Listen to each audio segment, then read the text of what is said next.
Time for a bit of an impromptu public charging review. So I'm at an InstaVolt charger, but this time it's one of these new 120 kilowatt units that they're installing, made by the Chinese manufacturer BYD.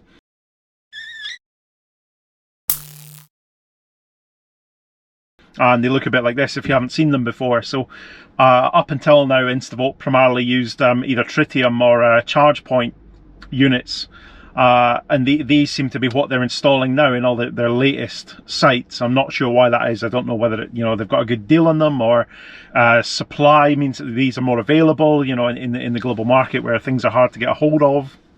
And the way things are at the moment with semiconductor shortages and stuff, I don't know if that explains why they've gone for these. But anyway, these claim to be 120 kilowatt chargers on CCS, and I think they do 50 on CHAdeMO. Well, I'm not 100% sure what the power output is on CHAdeMO on them, but I know it's not as high. Obviously, the very few CHAdeMO cars can take a higher rate of charge than 50 kilowatt anyway. I think the Leaf 62 is probably about the only one that can charge at 100 kilowatts. But I'm guessing for some reason they've decided not to quite go that high with the supply for CHAdeMO vehicles on these. But they're obviously as easy to use as ever. Being InstaVolt, their primary motive, right, is to make charging as simple as possible. And as usual, it is a case you turn up, you scan your contact list credit or debit card, or your InstaVolt RFID card like I've got here, which is obviously provided by Onto for this car, or you could use the app. But most people are going to turn up with their credit or debit card. They're going to tap the card and they're going to start a charge, and that's every bit as easy as it is on any other InstaVolt unit that I've ever used. Works absolutely spot on. I started at 55% state of charge and it ramped straight up to 85 kilowatts. We're still throwing it in pretty hard and fast. I'm at 79% now, still pulling 88 kilowatts. So we didn't quite see the e-Tron do its party trick, which is obviously charging it up to 120 kilowatts, which it is known for being very good at. But I think 88 kilowatts is still pretty good. I think it surprised me plugging in at a high state of charge that it'll still very happily pull that amount of power. And we're very happily charging away. There's a Zoe connected to the one next to me, so I don't know if they've got a little bit of a power sharing thing going on, where if they're both in use at the same time, that it will share the power a little bit. Maybe that's why I'm not quite seeing the full 120 kilowatts. It's the second time I've used these. These are the fastest rated chargers in Gloucester. There aren't any others that can do over 50 kilowatts. 50 kilowatt rapids seem to be the order of the day.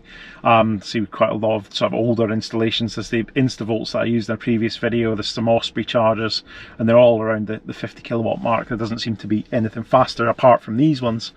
So I don't have much choice if I want to charge a bit faster. I'm kind of realizing that when you've got a battery the size of what's in this e-Tron, if you don't want to be hanging around for long while it charges, you definitely need these faster charging speeds. And on longer journeys, certainly that's going to be the case. And even for what I'm doing now, which is basically avoiding having to charge at home. This charger's fairly close to my house. I'm avoiding having to charge at home by using this. And I want it to be as fast as possible because I don't really want to have to sit here for any longer than is necessary. And it certainly is banging it in. I like this display we've got here on the e-Tron, so I'll show you a picture of that. So it's very clear, the charging speed. So at the moment we've 89 kilowatts. It translates that to 237 miles per hour. I've never liked that as a metric. It's a bit of a weird one. I think Tesla started it where you talk about charging in miles per hour, so you're adding so many miles for every hour that you're charging. Some people think that's an easy thing to understand for people to get their head around that don't want to be obsessed with kilowatts and kilowatt hours and all that stuff. I just don't really get it. How often do you sit plugged into a rapid for an hour anyway? So a rate of 237 miles per hour is pretty meaningless, and it's different for every car. So obviously this car is big, it's fairly inefficient, and therefore at 89 kilowatts that represents 236 miles per hour in this car. But in other cars, that would represent much more than that. So something like a Zoe, for example, which is much more economical. Well, if that was charging, I think they only charge at 50 kilowatts, but if that was charging at 90 kilowatts, that would represent many more miles per hour. So it's not really a great comparison, is it? I don't think. Let me know in the comments what you think. I just think it's a bit weird. One thing I do really like about these as well is InstaVolt don't see fit to penalise you for using a faster charger. I've never really understood why some charging networks charge you more if you're using a faster charger, because surely if it's faster, you're taking what you need a lot quicker, you're moving on, someone else can use it. It doesn't really make a whole lot of sense. And actually, surely the throughput and more people using it is what you want. But anyway, InstaVolt is the same rate, the 40 pence per kilowatt hour, no matter what charger you're using, and no matter how fast it can go. So I think that's really good. I think that's a really positive move from them to keep the same simple, flat pricing. That's definitely what I want to see, I think, is keep it as simple as possible. You might not agree with the price, you might think it's a little bit on the high side, but at the end of the day, they work when you need to use them. That's all you can really ask for, isn't it? Thumbs up for InstaVolt on these new units. I don't know how many of them they've installed like this, but these certainly seem, every time they announce a new installation, it seems to be these units that they're currently installing. So I'd be very interested to know if you've used them, but certainly for me with the e-Tron, very fast, just as easy to use as ever, top marks. Criticism, it has the sort of fixed cable on both sides, so the CCS on one side, CHAdeMO on the other. There are ones which have the sort of swivelling arms on top, and I'll show a picture of those. Those are much better for cars like this, which have a really awkwardly placed charge point, because you don't need to drape the cable on the bodywork to plug it in. But obviously that is definitely a problem specific to cars like this, which have stupid charging point placement. I don't quite know what Audi were thinking, putting it where they've put it. I've said that before, I'm going to keep saying it. I think it's probably going to be the only thing I'm going to keep complaining about of this car. I mean, I absolutely love it so far. We're about 400 miles in.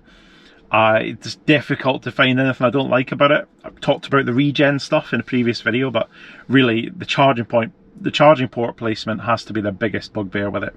And I don't think I'm alone in that. I think many e-Tron owners, drivers, people that have just reviewed them will say the same thing. Unless you have installations like GridServe in Braintree, where the units are side on, where they're a pain for cars where you plug in the front, but they're great for cars like this where you plug in the side. I just don't know what Audi were thinking, but there we are.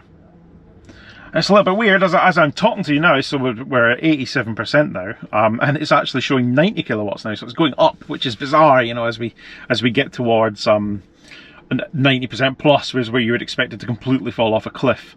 It's absolutely still pulling on. I am dead impressed with the charging speed on this. It's one thing that seems to set this car apart, is just how fast it'll bang in the old electrons. I don't know how long it'll maintain its sort of top speed. If you happen to be on a charger that's putting it in at 120 kilowatts, how long will it sit there for? The Fastned graphs give a reasonable indication that it might drop off in the 90s.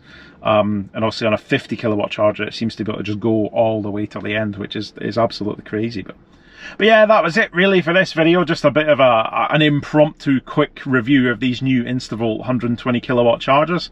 Fairly impressed so far.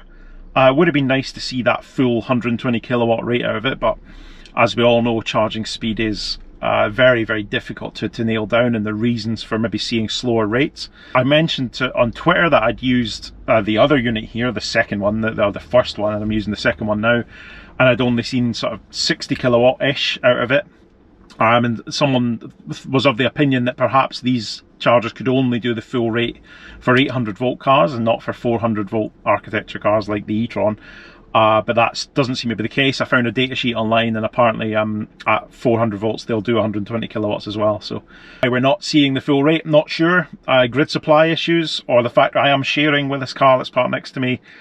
Who knows? It's anybody's guess, isn't it? But please let me know in the comments what you think. You might have your own theories, and certainly starting at a higher state of charge. When I had the MG, that was always the go-to reason for seeing slower charging speeds was oh, you started at too high a state of charge. But I mean, I don't think anybody could call 80 to 90 kilowatts that slow really, so I'm not going to moan too much. But thank you very much for watching, and I'll see you next time.